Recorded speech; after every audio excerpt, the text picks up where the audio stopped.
Well, I think growing up in Zanzibar, which is in a way a concentrated cosmopolitan society. This series of presentation is part of the Awakening Project. And at that time, then I joined here. It was government Indian Junior. أعوذ بالله من الشيطان اللعين الرجيم بسم الله الرحمن الرحيم. Welcome to Learning from Our History series of the Awakening Project of Khoja Shia Ishnashri Muslim Community. Awakening Project is a grassroots-led project that looks at challenges facing the community and how the foundational institutions of family, madrasa, and member can be suitably equipped to overcome these challenges. In this series of presentations are conversations from various personalities of our community whose lives have touched many of us and shaped Khoja Shia Ishnashri Muslim community. Such conversations are of immense benefit to all in the community to understand our heritage as well as our community history. You will find more information on the challenges and solutions on the Awakening Project of Khoja Shia Ishnashri Muslim Community website and various YouTube presentations. Now I have with me Shabbir Mohamed. Assalamu alaikum, Shabbir Bhai. Alaikum salam, Siftan Bhai. Welcome to the Awakening Project platform. Thank you. Shabbir Bhai was born in Dar-es-Salaam, Tanganyika, present-day Tanzania. He lived there for 17 years of his life before leaving for India for his studies. He pursued his childhood dream of being an aerospace engineer and has lived and worked in Dar-es-Salaam, Dubai, Kuwait, Montreal, and Toronto. He retired in February 2017 after a 44-year career and currently lives in Richmond Hill, Canada. He has 3 sons, 3 daughters-in-law, and 7 grandchildren, mashallah. Shabbir's 2 older sons reside in Toronto, Canada, and the youngest one lives in Florida, United States of America. Passionate about reading, writing, his community, he has volunteered for various roles since his childhood. He was also the founder and editor of A South magazine in Montreal, followed by editor of Jaffrey News, a publication of the ISIJ of Toronto. He later served as the Media and Public Relations Chair of Jaffrey Islamic Center and has been volunteering with the York Regional Police in various roles for the last 23 years. He has written memoirs of his challenges and experiences, more to leave a legacy for his children and grandchildren who he cherishes immensely. Welcome, Shabbir Bhai. Thank you again. Well, what a nice comprehensive bio you have encompassing family life, professional, and community life. And you are writing memoirs of your challenges and experiences. Such a wonderful project that you have undertaken at the sunset of your life. We will, of course, explore all these challenges and experiences of your own life during our conversation. But what I want to start with is, what are you up to nowadays, Shabbir? Right now, I have been retired for 6 years, since 2017, as you mentioned. And as I tell everybody, I'm busy. I really don't have time. As a matter of fact, I'm so busy in retirement, sometimes I joke with my wife that I need a break. I need to go back to work. And Your wife needs a break, or you need a break? Well, I need a break from how busy I am. Right, okay. Yeah. Yeah. So it's fun. It's a lot of fun, and a lot of things keep me busy. Number one, at least for the first few years, writing my memoirs took up quite a bit of my time.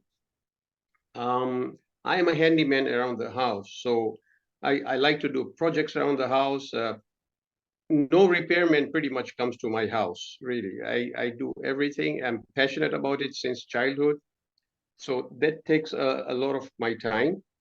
I'm always up to something, and it keeps me busy. After I retired, I have more time to socialize. I have more time for friends.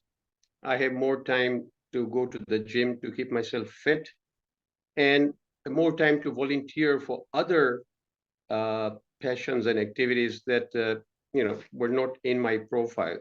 So all in all, it keeps me very, very busy, and I'm glad. As long as I'm not bored, I'm fine. It keeps me mentally alert and physically alert.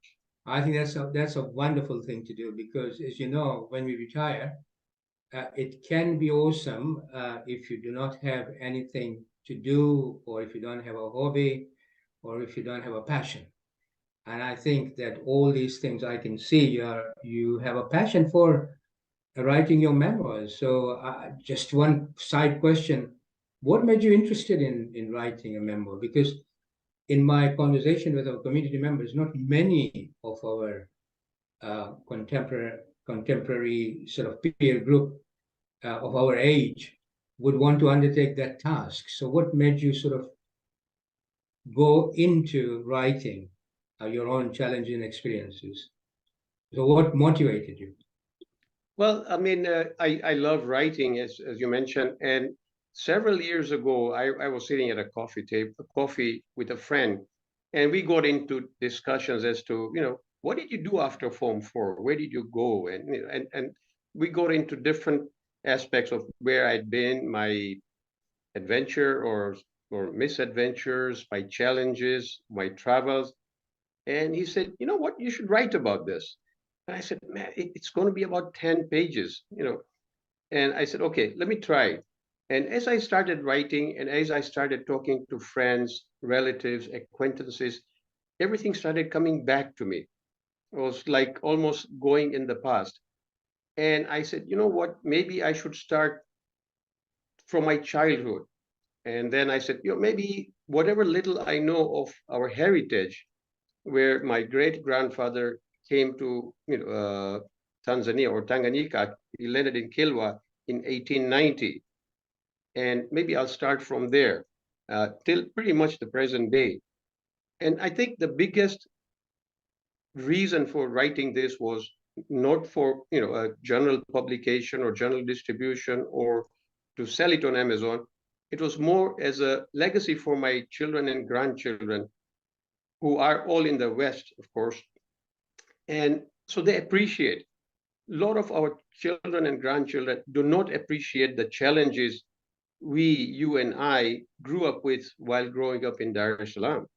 Because for us to move from a place in Africa having born in 1950s to present day in the 21st century, it was almost a quantum leap in terms of technology, in terms of development, in terms of challenges.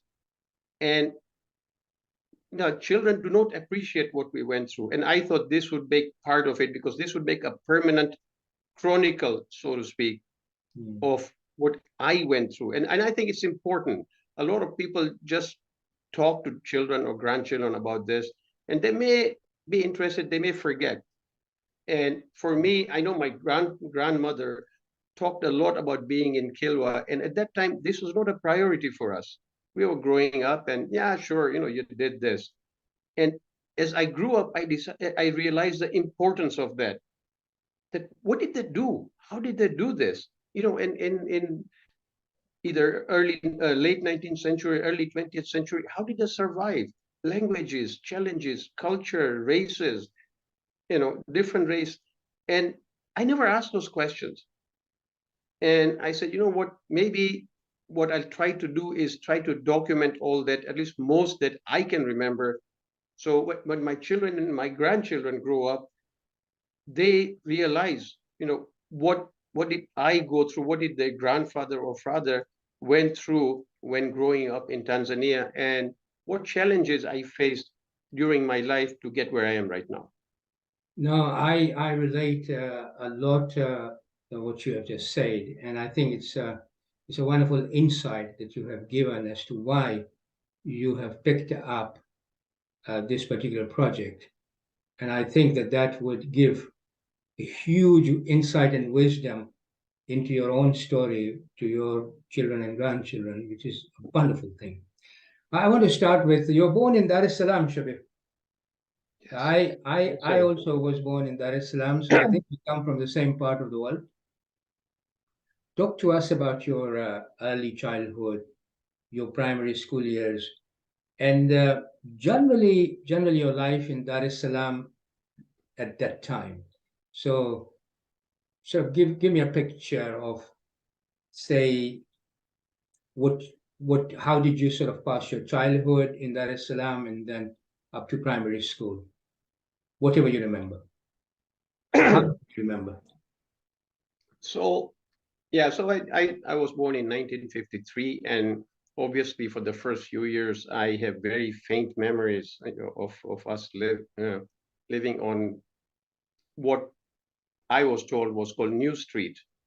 And so I have very faint memories of my neighbors, of my grandmother's brother's family, and maybe a little bit of very faint of my father. But in about 1956, we moved to a house in town on Market Street. I mean, I was 3 years old, barely, 3.5. But I have slightly more memories because my youngest brother was born there, and we lived in this house for 42 years. So as I grew older, I have memories of, first going to nursery school, which was Aviation Nursery School, Union Nursery School, which That was was near the mosque, wasn't it, somewhere? Near the mosque. in Yeah. Haji Dayawalji Madrasa. That's right. Yes, we went for madrasas there. Yeah. Mm. Right. And actually I remember some of the things, and at least what I can talk about right now is, there's white young lady, an older lady, well, at that age everybody's older, and teaching us. So that was, and I still remember some of the children, well, at least two of the children I went to nursery school with. So that's what, probably 4 years old. And Who were there? Who were there? You remember them? Who? yes, I remember. Okay. It might not be good idea to speak their names, maybe. I don't know. Exactly. Right, okay. So my second nursery school, so to speak, was called Nathalal Nursery School, which was Nathalal located Nursery School, okay. in Alimanga building. Where? Which building? Alimanga building. Alimanga, yeah, that's right. Famous one. Yeah, Okay. that is a street where all the mandirs are in That's Dar-es-Salaam. right, yes.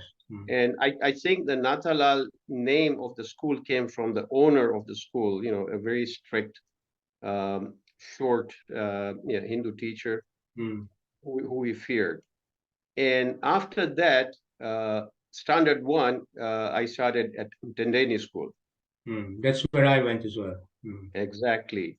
And that's where I think the first year we had this straw basket kind of thing where we had our books, and the servant used to carry the books with me, at least for the first 2 years.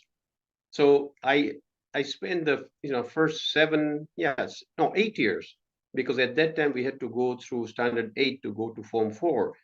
And I have more vivid memories from that time and my teachers. And I remember, a half a dozen teachers from that time, and some very strict, some very nice, some very abusive. And it was a good experience, more because of the people were there, with the friends who were there.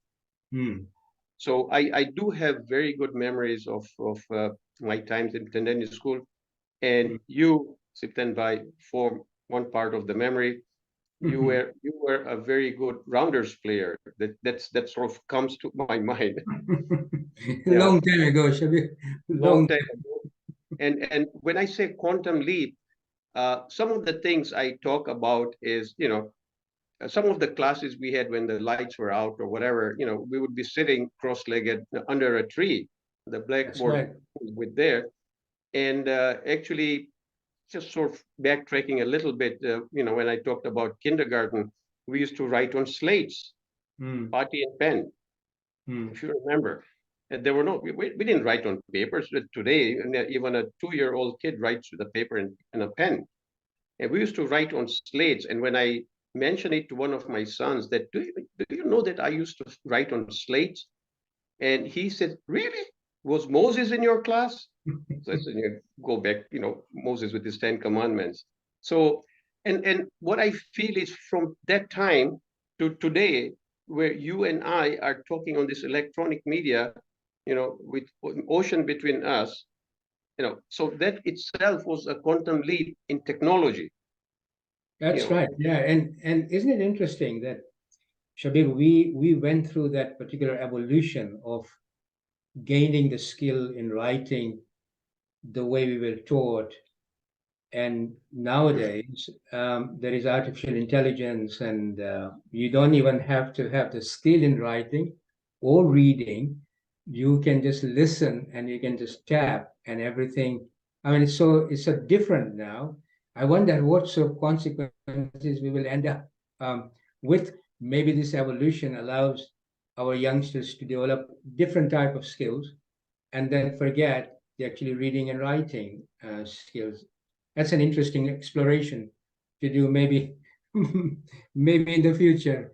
So, but you bring out a very interesting point. What I wanted to sort of ask you is that all this was happening during the colonial period, I take it. We were not, well, by the time you went to Tanganyika school, Tanganyika had become Tanzania or not yet? Well, while I was in the school, so I think I graduated from Standard 8 in 1965. So I would say about 1957, I started my Standard 1. Right. So the first 3 years, we were still under British rule, but the school was not run by British. It was run by Indians. Yes, it was an Indian primary school, wasn't it? That it was used to be called Indian primary school, where most of the teachers were Indians, most, if not all, actually. Yeah. The first African teacher came in, I think, Standard 6, when they started introducing Swahili as a language. Used to, if I remember rightly, we used to learn Indian history rather than African history or Tanganyika history. Wasn't that the case? Exactly. And in Gujarati as well. To this day, I mean, I'm again very passionate about Gujarati. I read a lot of Gujarati. I used to teach Gujarati in Toronto, and Right. And we used to learn about Indian history. And I still remember the parts about Mahabharata and Yes, Ramayana, right. Yeah. and the Mughal emperors and Aurangzeb and Babur and Jahangir and Akbar. So that was all part of our curriculum till about, I think, Standard 5, because the medium was Gujarati too, besides the history being Gujarati. So, and it's only after that that English was introduced as a medium. So you completed your sort of primary school in that sort of atmosphere when the country was coming out of colonial period and Africanization was beginning to sort of take effect. Schools were Africanized, and I think Tendeni School did not then have the name Indian Primary School anymore. The subject matter and the syllabus changed as well. I remember that in the 60s, middle 60s. And then, so after you passed your primary level, and I remember we used to have a national examination at that time to go into one of the 3 or 4 best schools in Dar-es-Salaam. So which skill did you end up with? Well, it so happened that I was in Standard 8 when the government decided they wanted to eliminate Standard 8. And at the same time, there was Africanization going on, as you mentioned. So during that year, because you said for this national exam, which were called territorial exams. That's the one, yeah. And if you from Standard 8, you went to Standard 9, which was called Form 1.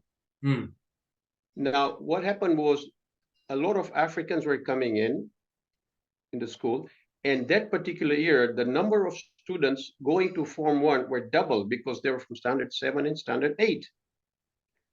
And I did not get admission in any of the government schools, and like a lot of students, we had to go to a private school, which was Shaban Roberts School was one of them. That's right.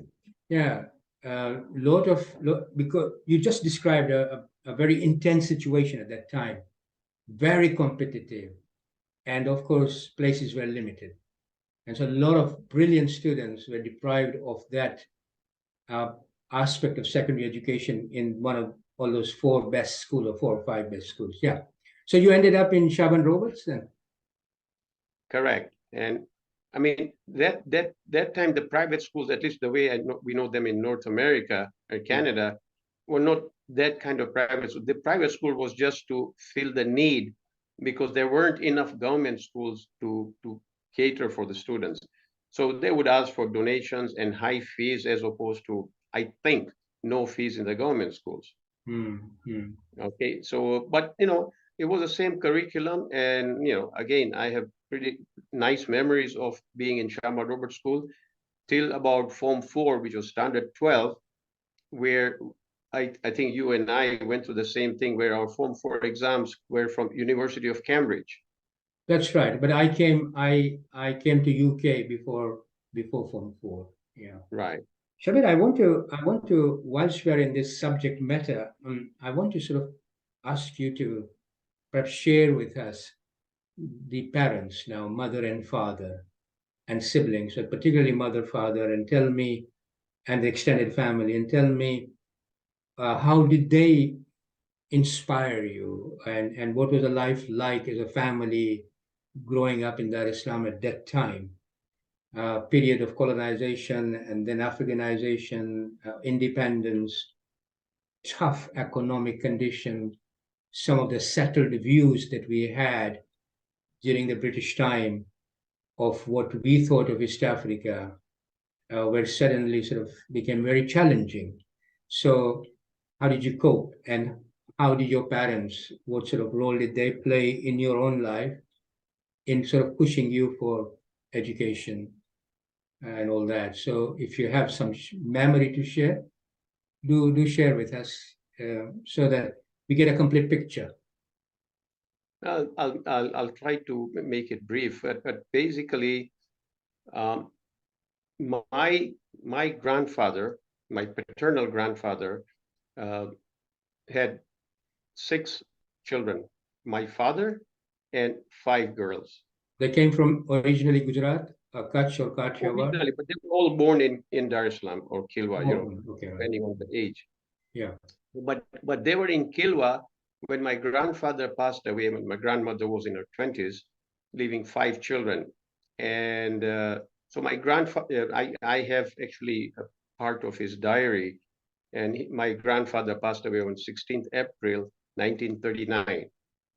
Okay. In Yeah. Kilwa? So, pardon? In Kilwa? In Kilwa. And my father was not yet 14. And basically, they had nowhere to go, nobody to support. And without going into other details, my father had to quit school to help his mother, my grandmother, take care of himself, his mother, and 5 sisters. So when a lot of youngsters and teenagers were either studying, enjoying life, he had to start working at the age of 14. And so some of the lessons that I take from my grandmother or my father, or after they married my mother, was the sacrifices they made very selflessly and without at least trying to make us feel, about the challenging times. Whatever we needed, they tried, because my father did not study, like at the age of 14, you barely have done grade 8 or grade 9. In those days, maybe, you started school late. He had difficulties even finding good jobs. Anyway, so, but they did try to make lives as best as possible for us 3 brothers. And yeah, we are 3 siblings, myself and my 2 younger brothers. And as a result, even when growing up, my mother had to resort to, that generation, women didn't go to work, or most did not. And so she had to, do menial jobs, whether cook or stitch or, things, cook at home and deliver stuff to the houses so they could sell, and basically make ends meet that way to, I guess, to add to what my father was earning. So there were challenging times. Alhamdulillah, I mean, there were people, who were worse off than us, but Alhamdulillah, we went through those challenging times, even when it came to paying, school fees. And I remember, the school fees, I think were, in any school were, I think 8 shillings or 10 shillings. And my parents could not afford to pay that. And I remember during attendance time, or the first of the month, they would say, okay, can fee didiche? They would name, and they would come to my name, and there would be a word mafi. So I was forgiven the fees because of our economic conditions. And there was a system in the school where they used to look at the background of the child and then say, okay. Maybe the parents had to apply that this is what our situation is, whatever. And I don't remember too much of it, but I don't think embarrassment is the word right now, because nobody really targeted you for that. But such as it was. And the same thing with Shaman Robert, where they asked for donations and they had to give exorbitant amount of donations and fees. I don't know how they managed, but they did manage, and they paid fees to make sure I was educated.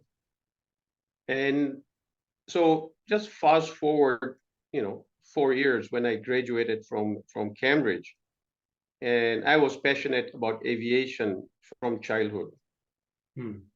And I said, okay, want to go and study. So they, all they could do was afford was to send me to India for studies. And they said, okay, well, Jamaat had a scheme where they would provide you with scholarship that you'd pay back when you graduated or started working. And we applied for that, and it was refused. I don't know on what grounds. What was the reason why they refused? At this stage, I don't know. They just say that you're not eligible for whatever reason, or we didn't get it. And they were so determined to send me for further studies.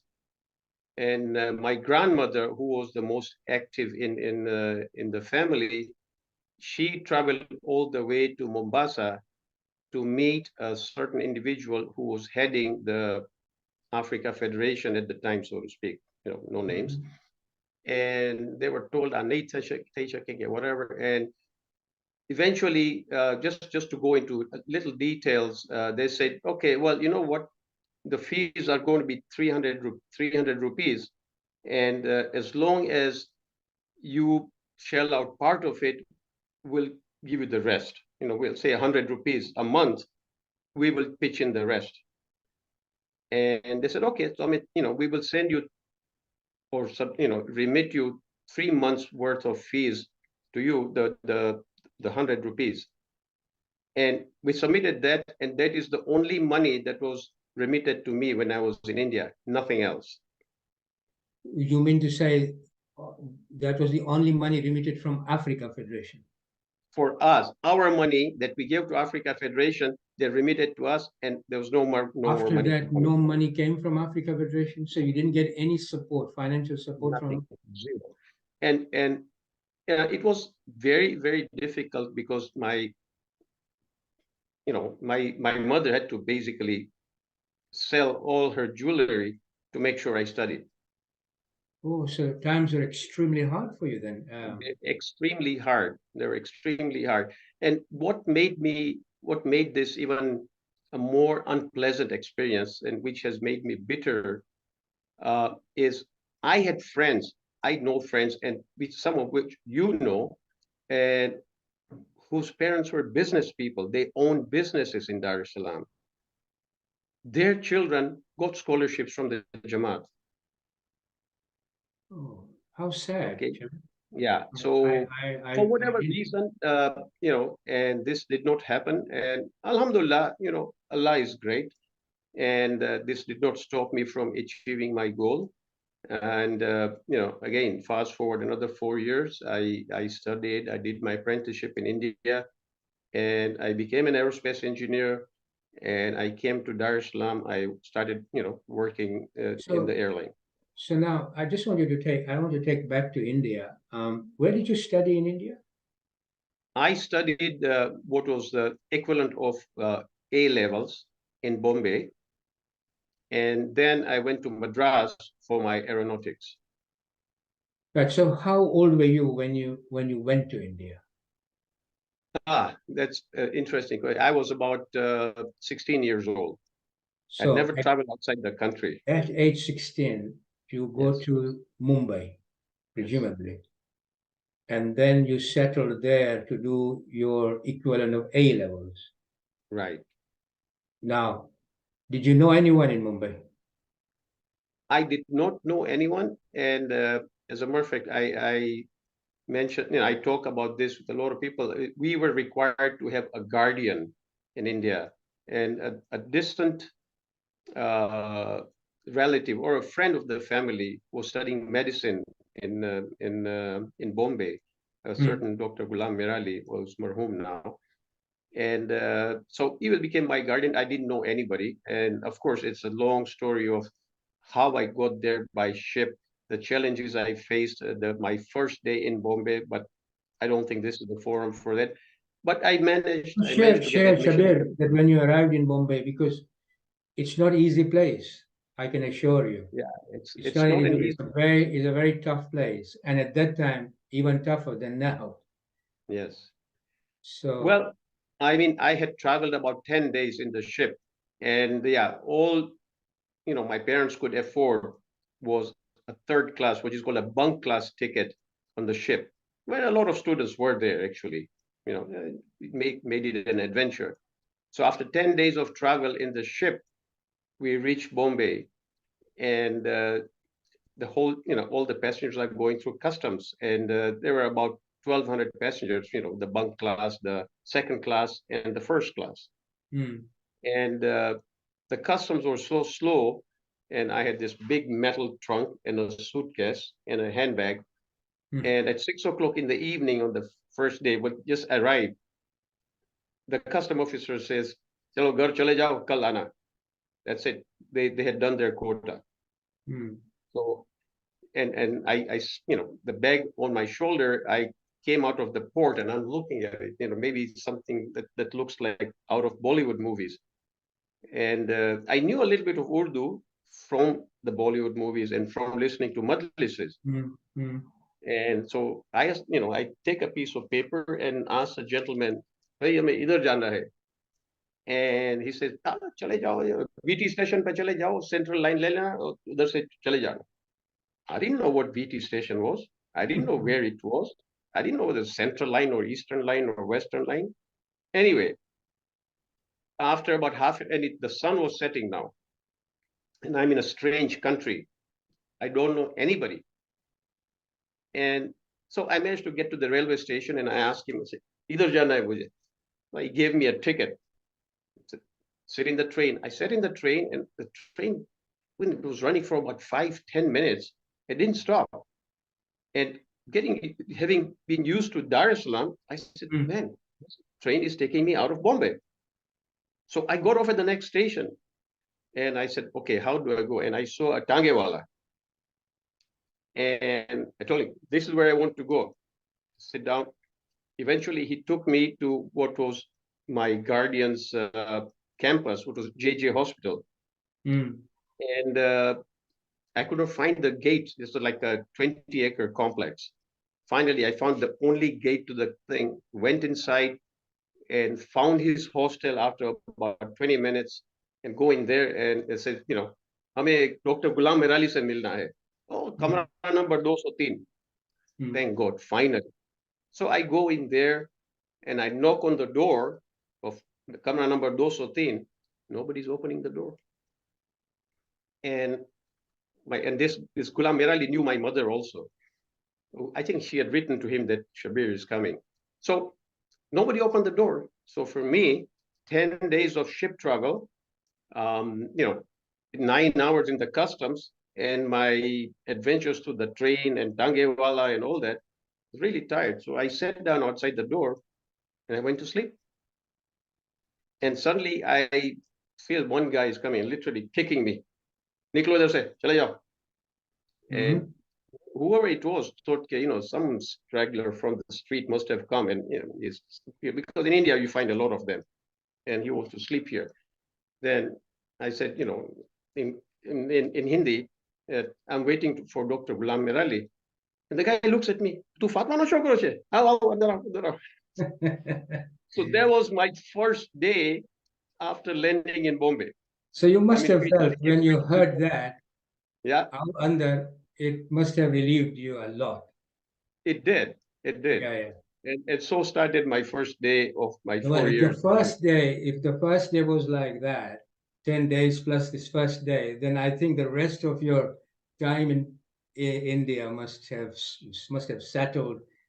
Of course, financial constraint and all that were there, but I think you must have enjoyed your stay in a different country after a while, and you obtained your degree, I take it, yes?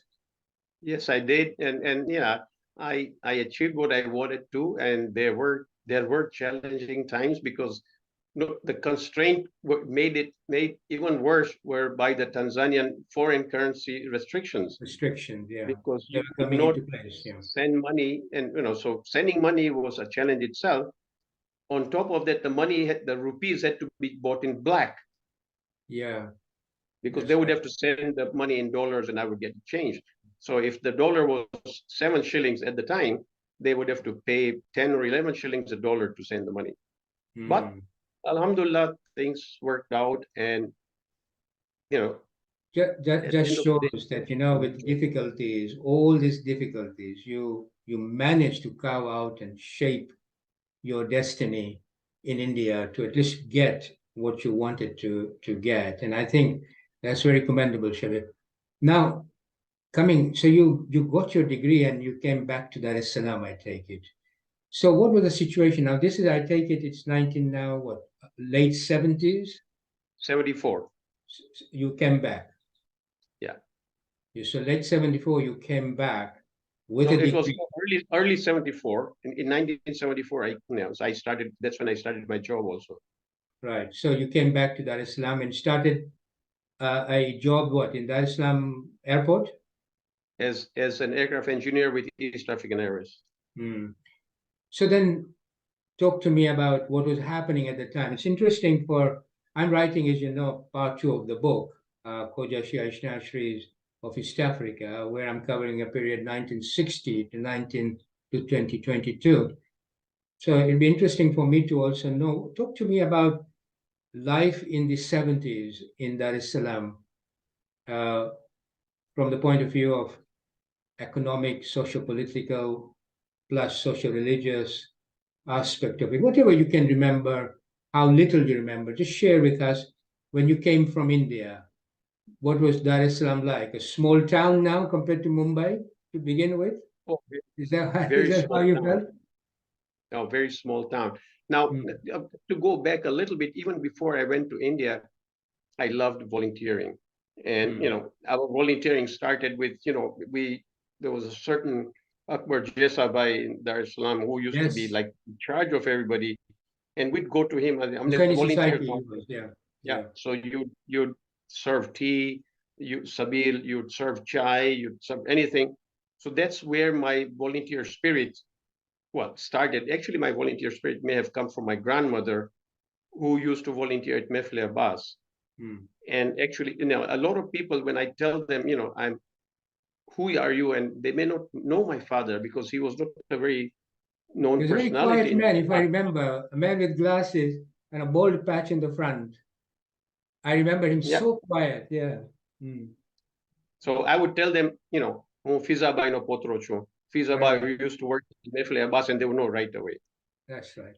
Anyway, so life in Dar-es-Salaam in the late 60s, even early 70s, after I came back from India, I always say it was heavenly. We at least we thought there were no worries. I mean, there were issues with post-independence and Ujamaa and nationalization, but generally, I think, it was a good life. It was rewarding. And even growing up, you had a lot of fun. You did not need a lot of money. Children to enjoy life. In Dar es Okay, Salaam. as opposed to now, the kids need the latest iPads and phones and TVs and electronic games or Nikes or whatever. Down there, we'd go out and you play galoli, or we used to go to Kabrasan to play or climb trees, or go fishing. With a cousin of mine, which you may know, Shafiq Merali.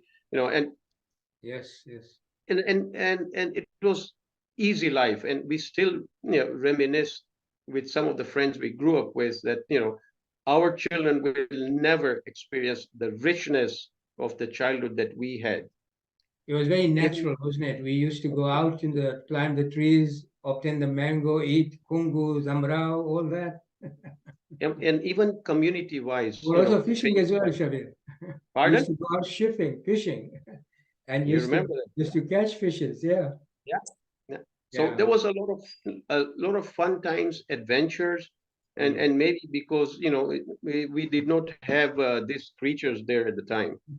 you know so it was good, the life was good, and it didn't matter if you had money or not. Okay, everybody had equal fun. Nobody is sort of uh, discriminated or targeted anybody because they could not afford certain things.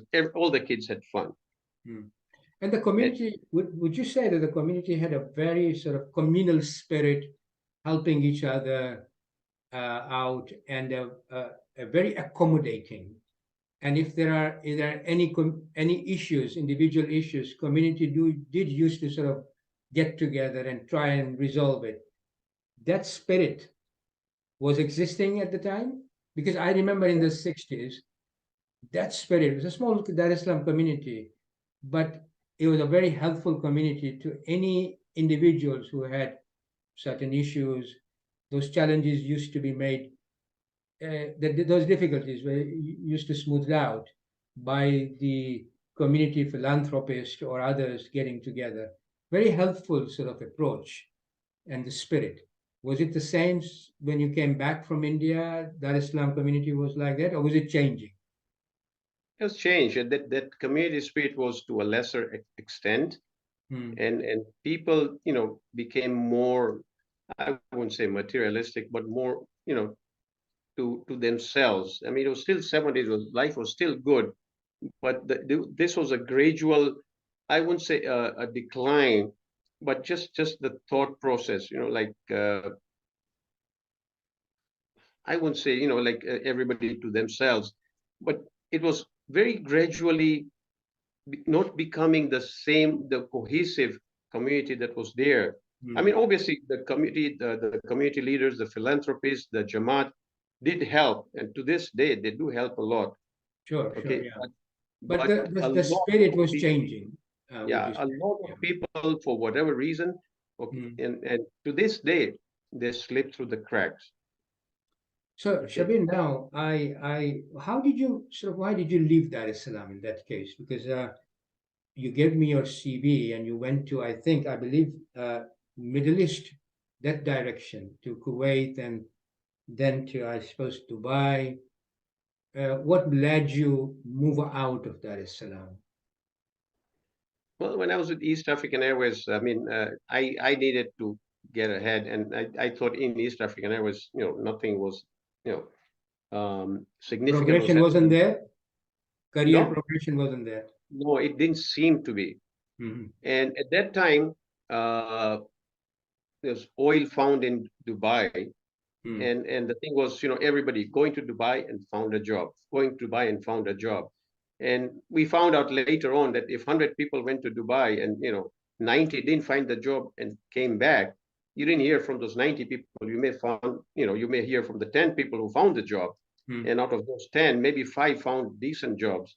Mhm. Anyway, so as soon as you entered Dubai, you would get a 96-hour visa, and you had to find a job in 96 hours, or you had to leave the country. Right. Okay. That So, was the so I went condition. there. Pardon? That was the condition. Yes. Okay.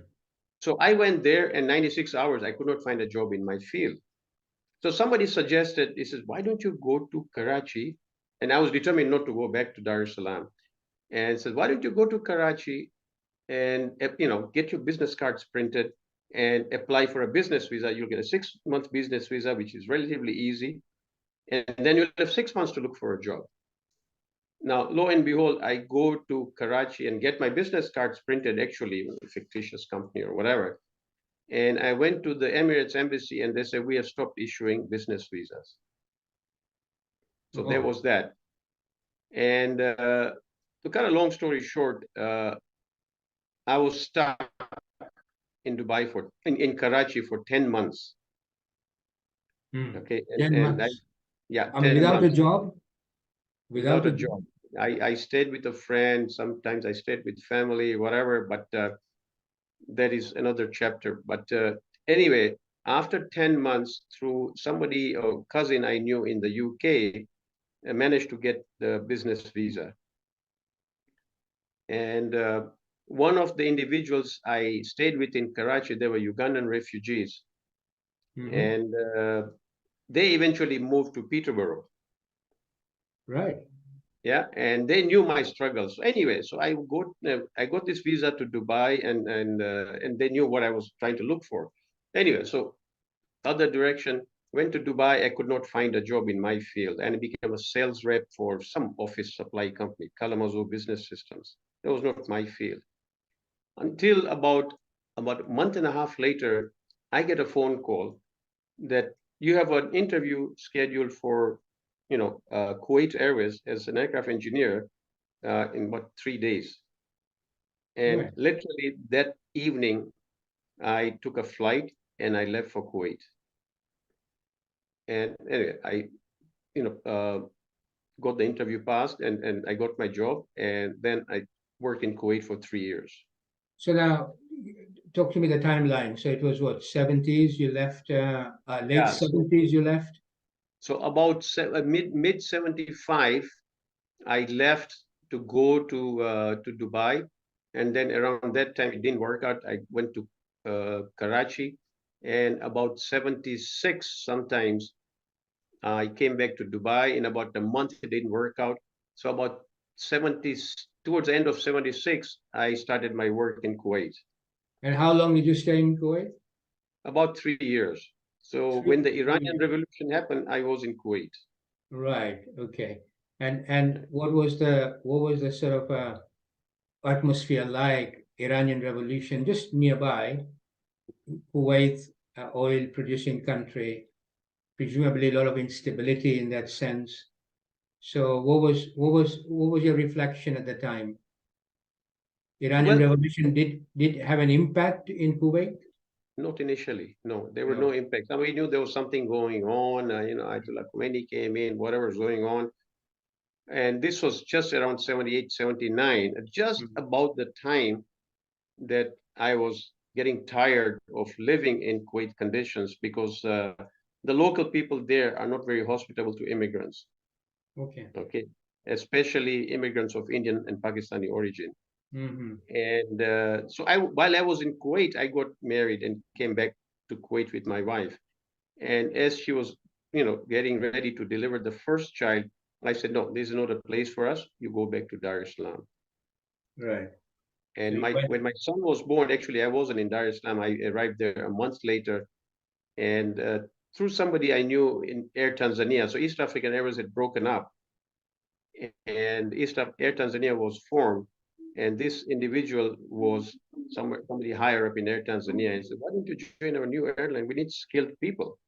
And I went to Kuwait, wrapped up my affairs, and came back to Dar-es-Salaam to work for Air Tanzania. All right. So you come back to Tanzania and start your life there. So what made you go to Canada now? Because I'm now coming to your current place of residence, because I can see how things are shaping up for you. Difficulties after difficulties after difficulties, coming back to Dar-es-Salaam, now having a family. So you must have certain expectations and all that of your life. You want to sort of hold on to your destiny. You want to create your own destiny also. How did you end up in Canada then? What was in your mind? So and also Tanzania's political situation at the time when you left. Was it sort of conducive for you or not? It was deteriorating, and Are we again, talking about early 80s, I take it? early 80s, 79, 80 actually. Hmm. And I didn't see myself going anywhere, in the airline, because we were not given enough opportunities. It was like, very strict Africanization. And actually, there were just two Asian aircraft engineers in the whole company. The Really? rest were all local. Yeah, the rest were all local. Mm-hmm. So, yeah, so as an airline employee, we get free tickets. And in 1980, my wife and I just, said, okay, let's a vacation, so to speak. We came to India and we came to UK and we came to Canada, where one of my uncles was, and said, "Hey, this is a good, nice place. That's the place where we want to be." And when we Oh, came back, sorry, Shabbir, I have to stop you there. Oh. So your first impression of Canada, I mean, you've been yes, to India, UK, Middle East, now you come to Canada, far away, and your first impression was that this is quite a nice place. Your right. first impression. Okay. Go And so on. I went back and applied. And Applied to within a live year, there? we were in Canada. Hmm. In Canada, you applied to? Well, I just applied when I went back to Dar-es-Salaam. I applied for immigration to come to Canada, and because Right. of my qualifications, Hmm. and they said, "Yep, you'll find a job, easily, and so you are eligible to come to Canada." And Right. it was relatively easy until I landed in Canada. And Canada in 1980, 81. No, we landed in Canada in 81. Of course, we went on vacation in 80 and we came in 81. Mm-hmm. So 81, 82, Canada was in full recession. Right. Okay, where more, interest rates were like 18.5%. Mm-hmm. You can't even imagine right now. And I could not find a job in my field, and I actually studied, I had my American license, aircraft engineer's license. I had my British aircraft engineer's license. If I say, very qualified. And in Canada, I studied, and in 1.5 months, I got my Canadian aircraft engineer's license, and I could not get a job. Really? Because the recession was so bad, people were being laid off left, right, and center. Mm-hmm. And I found a job in a drugstore, literally. And Which is drugstore for the audience who are not familiar, drugstore is a pharmacy. is a pharmacy, a chemist, so to speak. Right. Yeah. Mm. And my job was to carry boxes, merchandise, or, in worst case scenario, help people carry goods to their cars and even mop floors. And it's very humiliating when I am a qualified aircraft engineer in 3 countries and I could not find a job. It Yeah. must be very, very difficult because It was- here you are, a yeah. skilled person in what you do, good at it, good qualifications, and you can't practice it. Tell me, Shabbir, this is the first time now you are in the Western country, a completely different ethos to Dar-es-Salaam, where you grew up. So how did you see a different sort of value system, different political system, much more choices that you can make in the society that you are now going to live? So how did you find all that? Because you're coming from a different background now. So how did you sort of, one, relate to it, and second, adapt to it? Well, as far as relating to it is concerned, I mean, I loved the country. To this day, I would not live in any other country. I love Canada, my heart, and What is something tangible in Canada that you felt it's so just, comfortable with? yeah, it's just, the quality of life, the respect for human life. Okay, I mean, notwithstanding the winters, of course, but and I always tell people, I said, everything that the Quran tells us, this country does for us. Whether it's taking care of orphans or widows or elders or handicapped or unemployed, whatever, okay, or to supply free education to children, or to supply free healthcare to everybody. This country does for us, and that is everything that Islam tells us to do. So the value system, was like, foremost in my mind. So, what about the religious aspect of it? I mean, did you find that Canadian was open to you practicing your religion without any interference in any way? Is that how Yeah. you found it? Absolutely. And as a matter of fact, fast forward a few years after 9/11 happened, and when I was, I always held this thought when I was interviewed by media, and they were talking about, Islam, or why did you come here? And I said, you know what? This country gives me more rights as a Muslim than being in a Muslim country. Well, you've been to Kuwait and Dubai and all that places, so Absolutely. There's you no were the freedom. best judge of it. Absolutely. We could hold a julus in Toronto, and not only get permission to hold the julus, we would get a police escort to hold the julus, which Mm-hmm. you could not hold you could not do in a lot of Islamic countries. Sometimes you miss that sort of a thing, and when we are sort of overtly critical of a system or something like that, we miss that how that system is also very generous to both individual practice of what we believe in, and also Absolutely. rights are protected at the same Yes. time. So, Shabbir, you went to Montreal first, I take it, or did you come to Toronto? I came to Toronto, and after struggling actually for a couple of years Hmm. and struggling As a very as hard, a as a in a working in a drugstore. Okay. and I would, and there were no there was no internet, there was no computers or whatever, and I would just type out my resumes or CVs, or what do you call them, and actually some jobs I would go door to door to apply for jobs. But anyway, Mhm. so a couple of years later, I got an interview, okay, for a job in Montreal, and nothing happened till about 4 weeks later. I got a phone call. It was a Thursday, and it says, can you start on Monday?" And I just said yes. My second child was just born there, and my wife is telling me, "What did you just say? We can't uproot everything here and you start a job in 3 days." And I was so desperate, I didn't even think about it. I had not signed a contract. I had not had gotten a job offer. That's how frustrated I was after 2 years of not working in my field. Anyway, good news is the gentleman called me about half an hour later. He said, "Sorry, I realized you are in Toronto. You can start in 2 weeks." Wow.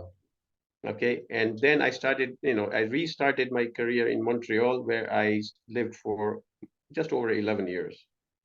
Right. Oh, 11 years. Now that's quite a long time, substantial time of your life.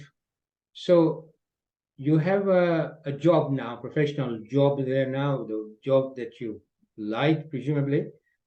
And you also had a community life there in Montreal. Did you have a Correct. community there? Community life, a very, very close-knit community.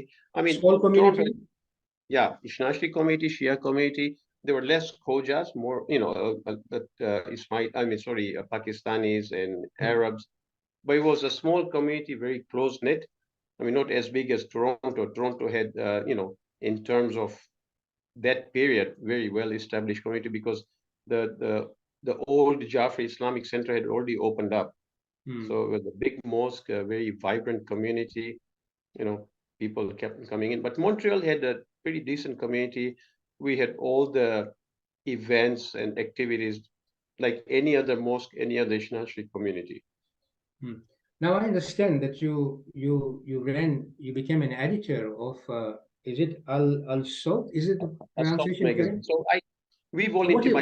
what does it mean? And tell us what was the A South, function of that. a South, as in Swahili, Sauti, voice. Ah, right. Okay. So the voice. Yeah. So Yeah. why choose that name? Just we're discussing what name to what name should I give, and we had a resident alim, Hamid Mawani, and we just sat down and he said, "Hey, why don't you use a sword?" Sure. Hmm. And it was just a community magazine for to spread the news, to tell people what's going on, advices, spread the word, exchange views, just a magazine, because that was my passion. Right, right. Okay. So you like writing, and obviously you're sharing sort of knowledge of each other's through the magazine.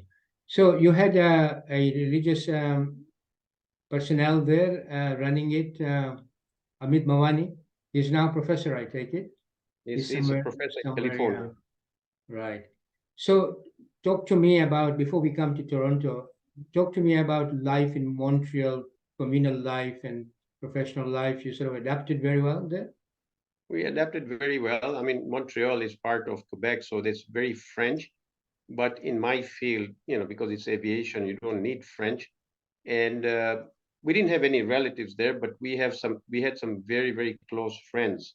And some that, we maintain those bonds till today. And my best friend, okay, Firoz Jessa, and we have known each other, for more than 35 years. Is it the same Firoz Jissa who lives in Vancouver? No, that's a different Firoz It's Jessa. different. Okay, right. Yeah. This Firoz Jessa used to live in Panju building in Dar-es-Salaam. Right, right. Right. I know. Yeah, I know. so, Second or third floor in Panju building, yeah. yes, his Third brother floor, I think, yeah. his brother Murtaza is in UK, in London. Yes. Right. I know. So Right. anyway, Hmm. so yeah, I know you didn't ask the questions, but after 11 years, I moved back to Toronto. I was going to come to that. So you moved back to Toronto, and why did you move back to Toronto? What was the rationale behind it? The company I was working for went bankrupt, and I lost my job. And there were a lot of details that I would not like to talk about right now, but I basically, blew my life savings in the 1 year, after the job, that I could not find anything. But fortunately, I went for an interview in Toronto. I came to Toronto for an interview, and there was a company launching a new aircraft design, and they were looking for engineers. In 95, that's when I started working for them. Right. I came back to Toronto, and at that time I had 3 kids, 3 boys. And you had to restart everything. Pretty much. Pretty much. Alhamdulillah, it was a good job, a decent job, and I'm thankful. So now you're in Toronto, and you talk to me about your contribution in the community, because you have a very large community now. Majority of them are from East Africa, Khoja, Shia Ishnashis, who were part of this community. So you were quite on a familiar ground now. So how did you relate yourself to the community? Why did you choose to how did you start community contributions and volunteerism there? Yeah, well, obviously, I mean, there were quite a few people from Dar-es-Salaam who were there, so knew a lot of people, and my brother was already in Toronto, my younger brother. And as soon as I came in, they had a Jaffrey News. They had Jaffrey News. It wasn't a magazine. It was a 4-page folder kind of pamphlet, yeah. And I said, I'd like to start a magazine. I could start joining this, or take over this. And the gentleman who was doing it at the time, why not? But I wanted to start a bigger magazine. So we started with, like 10 pages, 12 pages, and eventually it grew to a 60-page color magazine. And eventually, when the internet started, I put the magazine on the, and I registered Jaffrey.org for Toronto Jamaat before World Federation registered their website. And yes.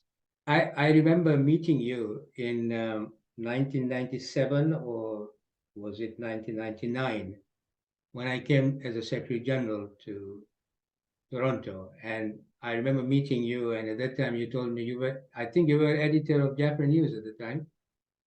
Right. And you introduced yourself, and I said, "Oh, Shabbir, I know you. Of course I know you." That's how we met. And So Jaffrey News then sort of expanded, presumably, and it became a Jamaat newspaper, I take it. Oh, it always was a Jamaat newspaper. The only difference was when I started this, because my predecessor, who had a 4-page Jaffrey newsletter, he did it alone. So even when I started with my magazine, I didn't get any help from the Jamaat for whatever reason. So it was a one-man show. So I was the editor. I would solicit articles. I would write the editorial.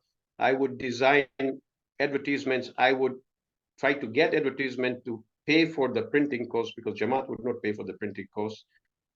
And I used my own printer, my own software. I did everything. It was a one-man show. I would go with my camera to take photographs. I would take the whole thing to the printer, get it printed, bring the magazines to the Jamaat office, and get it distributed.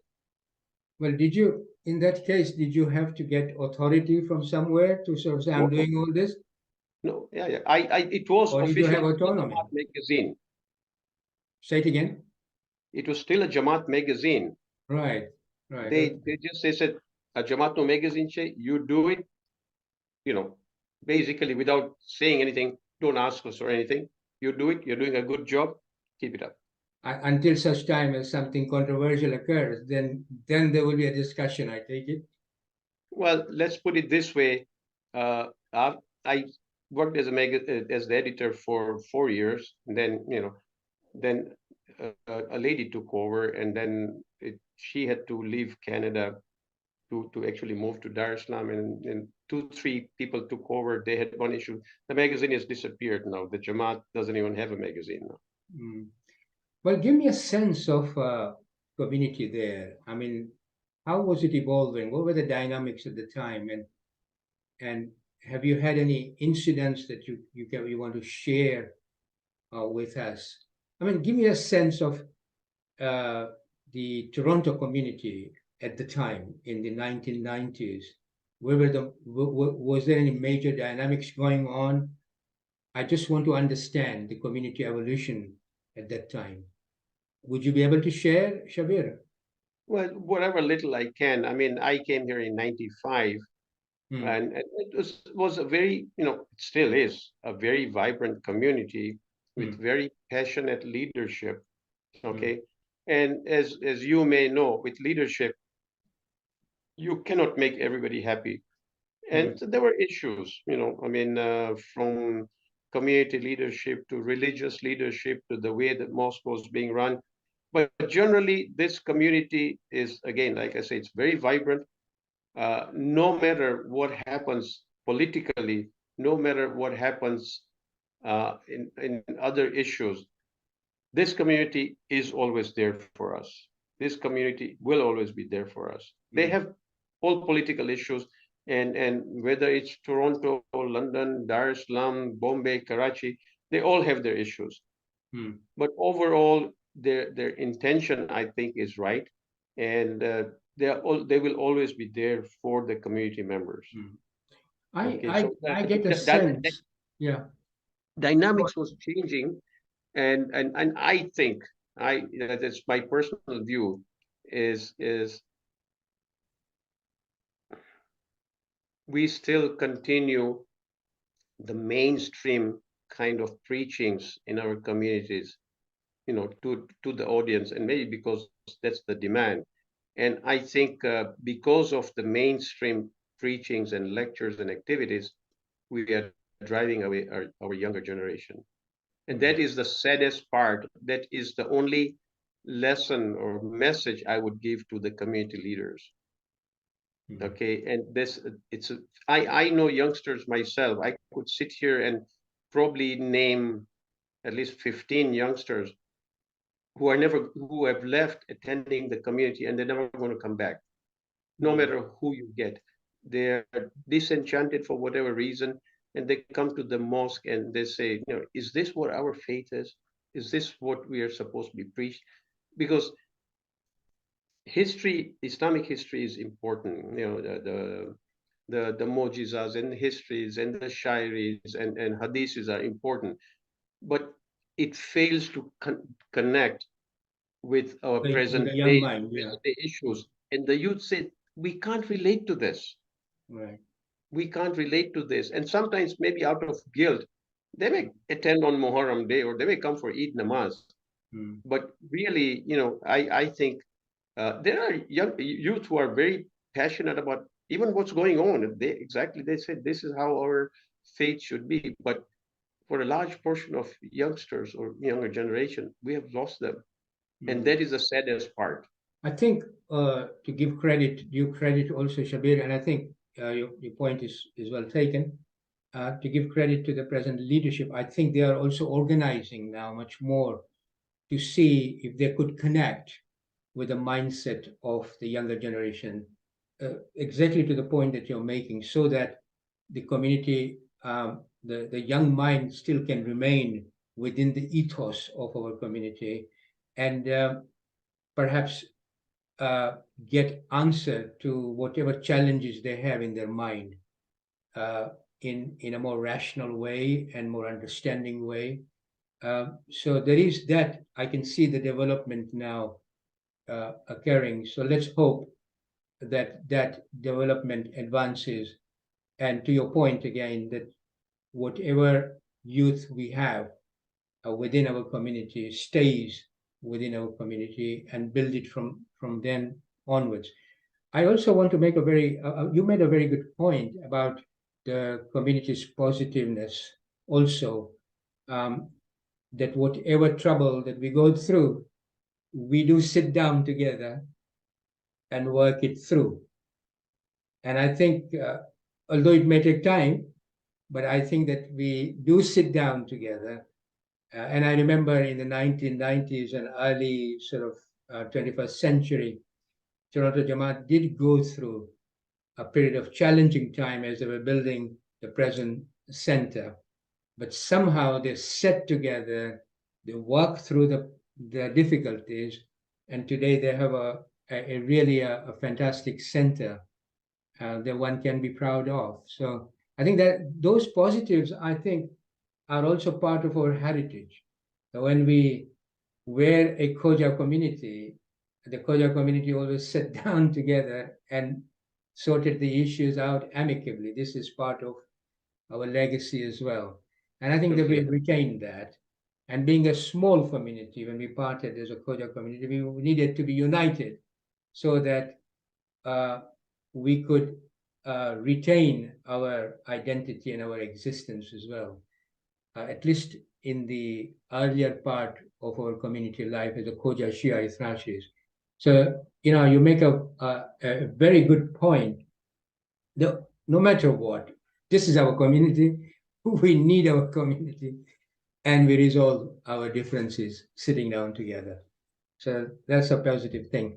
Shabbir, lastly, apart from the challenging facet that you gave about the young people, is there any other advice that you would give to the leadership at the Jamaat level, at a regional level, at a World Federation level, from your own experiences from Dar-es-Salaam onwards, living in India, living in Middle East, then living substantial life in Canada?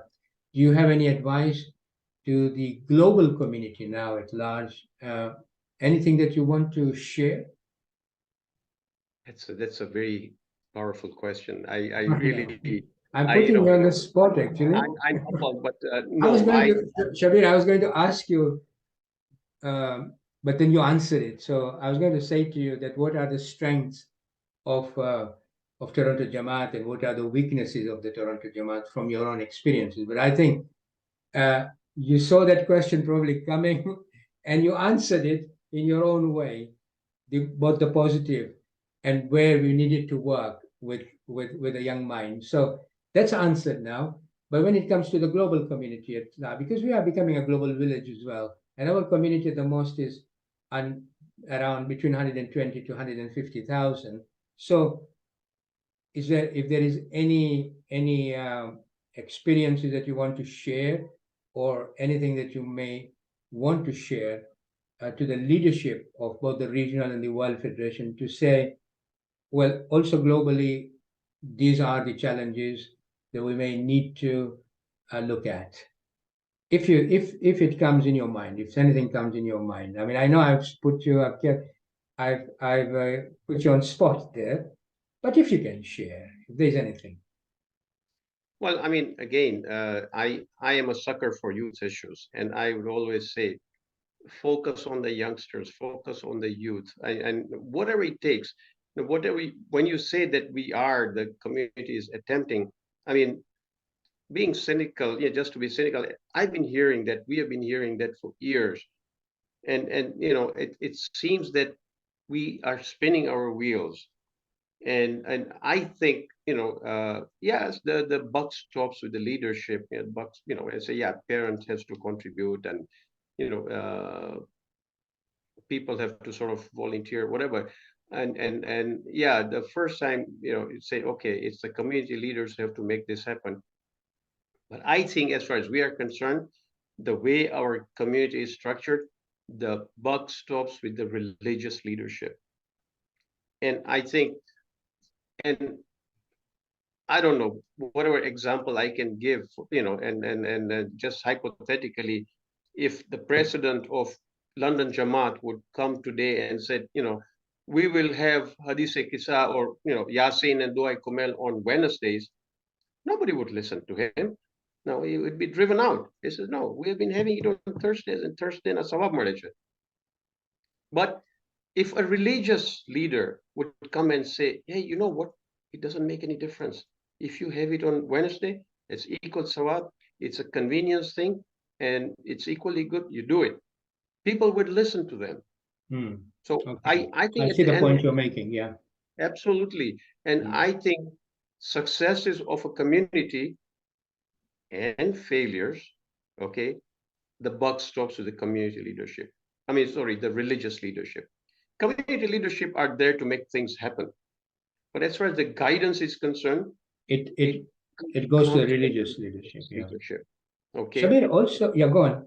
No, and until it changes the view, we move away from the traditional speeches, lectures, rituals, practices, okay, I mean, we don't have to stray from our faith. It's within our faith. But what you're saying is that we need to re-examine. Absolutely. And not lose the obviously the central tenets of Islam, but re-examine to see how we can be more effective and enhance our spirituality that way. Yeah. Okay.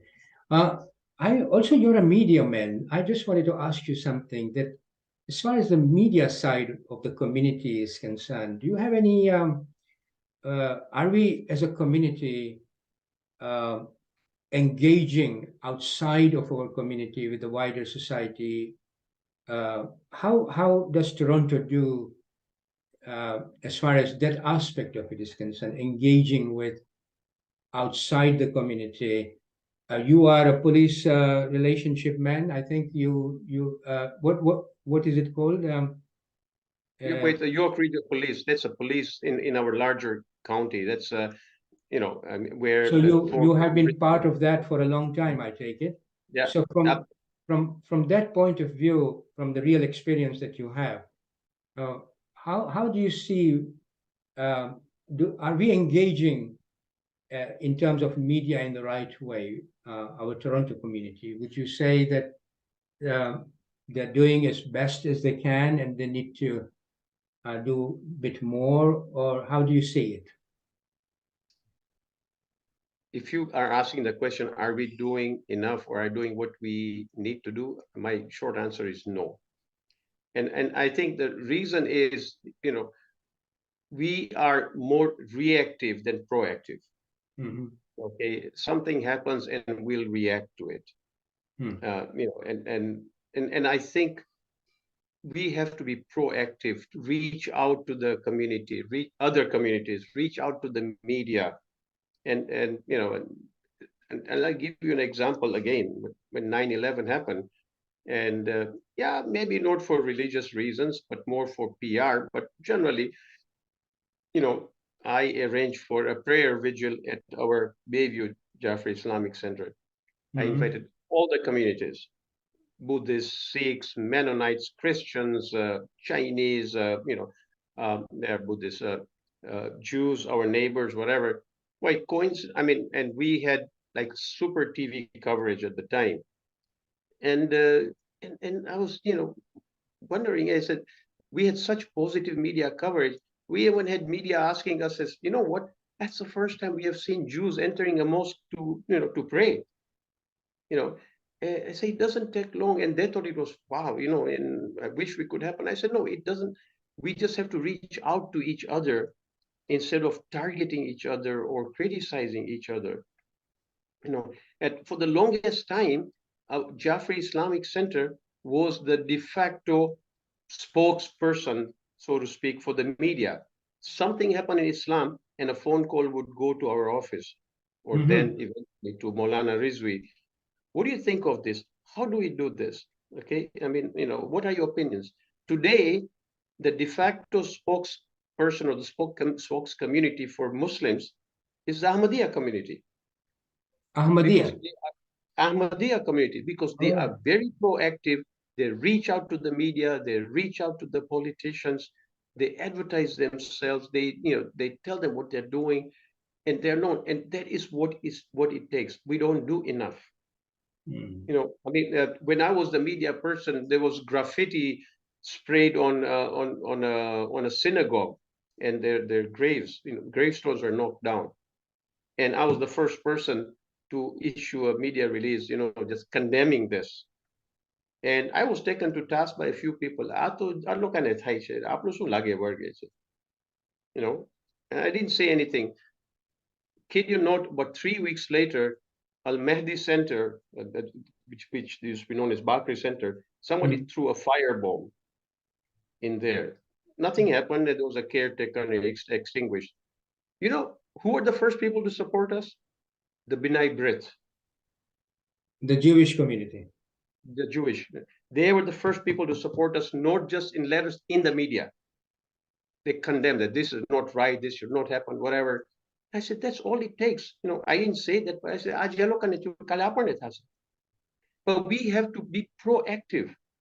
We are not proactive. We wait for some things to happen. Okay, that's fine. And somebody comes and asks Jamal, so what do you think of oh yeah, this is very bad. No, we have to be reactive instead of somebody asking us for it. Okay, and that's what it takes. That's what we do not do.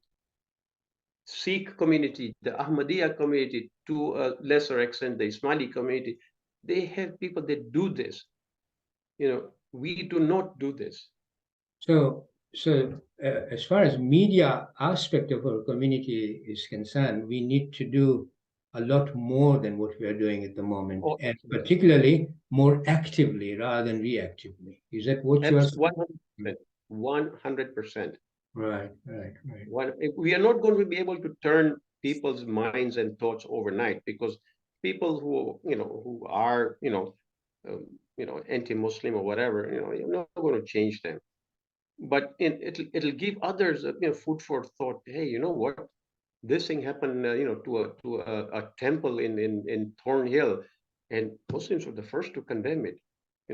You hear about Dar-es-Salaam, something, some building collapsed in Dar-es-Salaam, and the Sikh community were there before we were there. That is what it takes. Right. So Shabbir, we need to take those small steps now and make sure that those small active steps will then reap a rich reward for the community when it matters. Absolutely. No, Alhamdulillah, Shabbir, I have to say I enjoyed this conversation with you. And really, I really hope that the listeners understand how difficult it was to leave East Africa when finances were so tight, going back to India, what you described. And then at that time, scholarships were hardly available. Nevertheless, you made it. You made it and achieved so much, alhamdulillah, in your life. And I'm sure your story and your narration will chime with many others in the community who will be listening to this particular conversation. And I hope that it will give them hope to pursue their own dreams. And if they pursue it, just like in your case, doors opened up at the appropriate time in your life, as if there is a hand behind charting out your destiny. So there's so much to take out and to understand from this conversation. So thank you very much, Shabbir, and let us hope that you are able to finish your memoir and that you'll be able to publish it for all of us to read it. And I'm sure you'll be very candid about it, looking at our conversation. A lot of things that I have shared with you here are very personal, but we talked about it, and I felt that I wanted to sort of share with others.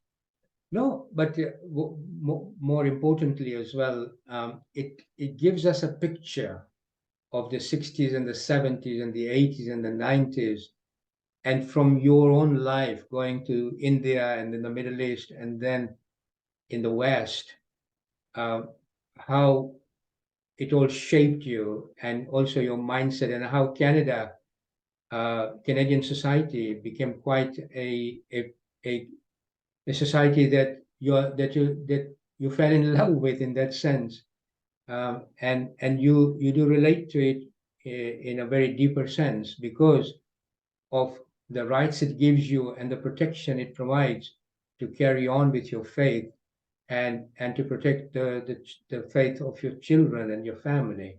I think that is a very important part in your life. And so Canada provides you, and I can understand why you relate yourself to that society so much. Anyway, thank you very much, Shabbir. And inshallah, we will meet again in Toronto and we'll have a good coffee.